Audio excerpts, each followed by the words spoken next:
We are here for PCC and bond violation. I understand the court has received and reviewed the materials that were sent over yesterday. I did. Thank you, Your Honor. The only request that we would have when we're discussing those materials, she is staying in a shelter in Livingston County. There is a separate DV having nothing to do with any of this, and there are some cross allegations in that case. So she's just requesting that we not say the name of the shelter if someone is listening on Zoom to where she's staying. Understood. Thank you, Your Honor. I believe that the materials that we provided were pretty thorough in terms of where Ms. Brown has been coming from and what her circumstances are in pertaining to the bond violation. So I was wondering if the court had any questions. Well, I do, because I'm not sure how you provided the materials, but I'm not sure how that relates to the specific allegations of the bond violation. Because what I have, certainly, maybe one might be able to look at the consumption of alcohol, but there was a tampering that occurred for a 12-hour period. So I am going to let Ms. Brown address that herself with the court. You can explain to him where you're at in terms of the allegation. But I had forwarded her the reports the same day. And just so that Your Honor knows, she did intend to turn herself into the jail this morning, but she was unable to get a ride this morning. And so she's here for in-person court this afternoon. So regarding the tamper on 6/23 and then the positive on 6/25, the court is looking for either an explanation or an admission as to these two. Your Honor, I don't have any clue why those were coming up that way. I know that I was called in to community corrections to have my unit replaced for servicing. And when on my way there, Ms. Julian called me and said that she received a notification from courts that I had a tampering and violation that she was, wanted clarification about. And I had no idea what she was talking about. I told her that I was just called in to do a replacement on the unit itself. I have only been at La Casa AA meetings and with AA people because I don't currently have transportation and a license to get myself to and from these places. And I have not had access or been in the environments of drinking whatsoever. The only events outside of AA are AA events that I've been to, such as there was a sober rave in Royal Oak that I'd gone to, but that wasn't even in the dates in question. So I'll stop with that. But I was completely confused. So I had the unit replaced. And while at community corrections, they had told me that I had this tampering and violation 2 counts. And I was in for my reading the week before during this time. And they said that I was all set, good to go. We'll see you next week. And so I was really unsure why I was getting that unless it was due to needing servicing. But I have not saying, Your Honor, this is way too important. Well, hold on a second. Just so that we're clear before you go on with your story. Okay. On June 23rd at the 12:56 a.m. time. Yes, sir. That's when the tamper is detected. Okay. With the unit. On the 25th, there isn't a tamper. It's just drinking. I don't know why it's coming up with that unless the servicing part of it needed it. Because at the shelter where I'm currently residing, there's a locked door policy from 11:30 p.m. until 7 in the morning. And I didn't have access any of those days to alcohol or have them in my possession at a no drinking facility. And I was at the facility at both of those times, documented on camera. I believe they have at the shelter, as well as my sign in and out sheet and documentation from the shelter staff themselves saying that I was there and there was no evidence of me using. The doors lock at 11:30. I'm a smoker. I come in and I pretty much turn out the lights and go to bed by midnight every night. So honestly, I'm telling you, I do not know unless it has something to do with the servicing aspect of it. I don't have access to there, and it's a couple miles Does away. she want a hearing on this? Because I'm going to tell you, I'm not believing what she's telling me. Okay.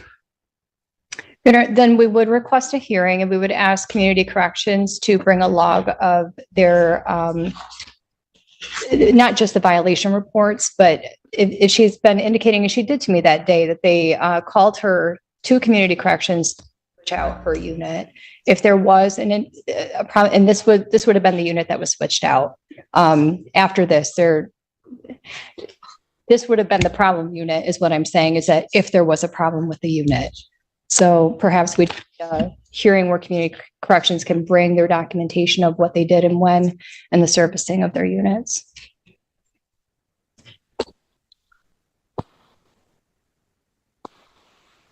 How much time would the people need? I'm emailing Community Corrections right now. And time that works for the courts, I can bring one of them over.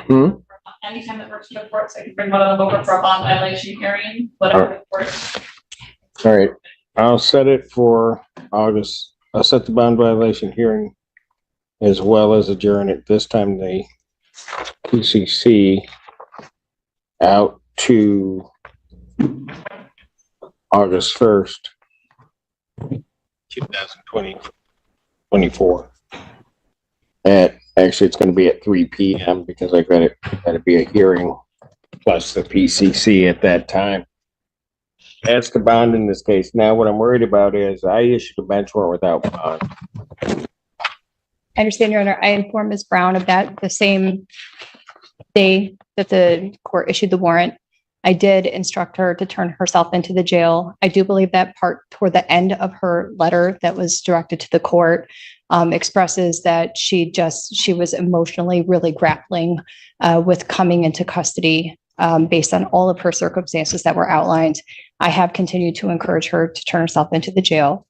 She was going to do so this morning, but she does not drive. And Ms. Julian, and I'll just tell you, that's part of my problem. Part of my problem is I know how you operate, Ms. Julian. You told your client, tell them what the right thing to do is, and they don't do it. And then today, or yesterday when we received the information and we understood she was going to turn herself in that morning.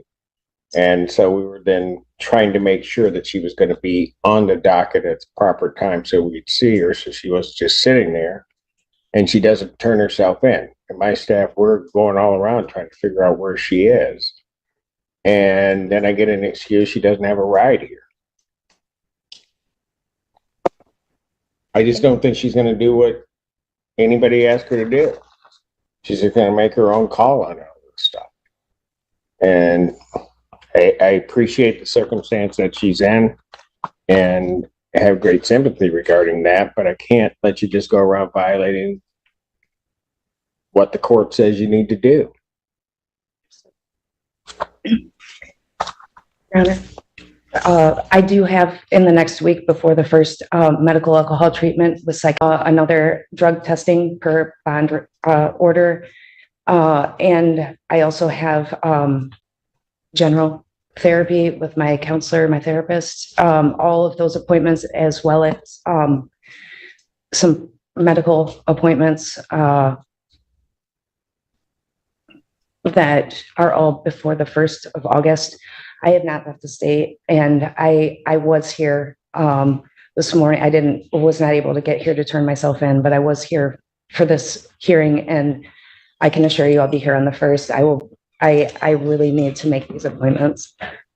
You shouldn't have had to go through whatever. And like I said, it's not like you didn't get the information from your attorney. You didn't get that. I'm reading everything she's sending me. She's doing a yeoman's job trying to represent you and do that. You're just not following through.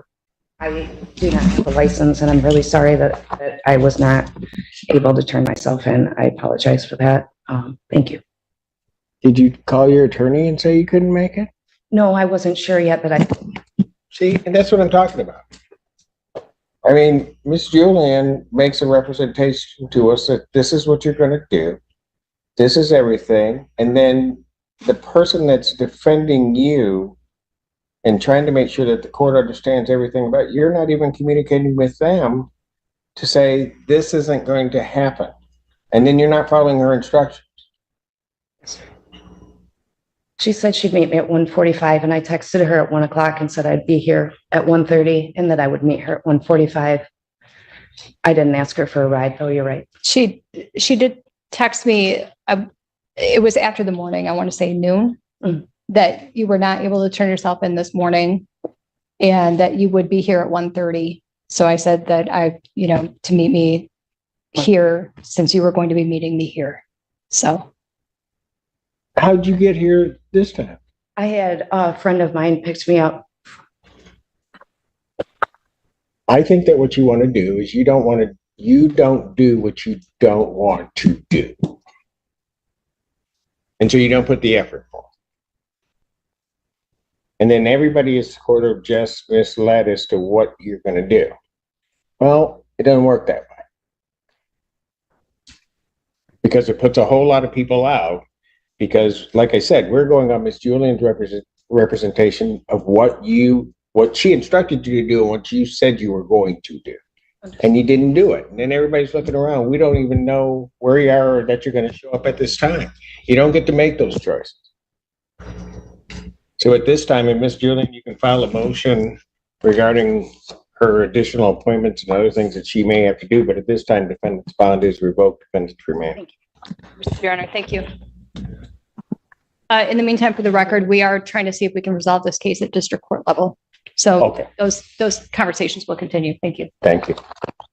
Miss Brown had her bond revoked after the court found her explanations for the alcohol monitoring tampering and positive test unconvincing. The judge cited lack of follow-through on instructions, including failure to turn herself in, and set a full bond violation hearing for August 1st.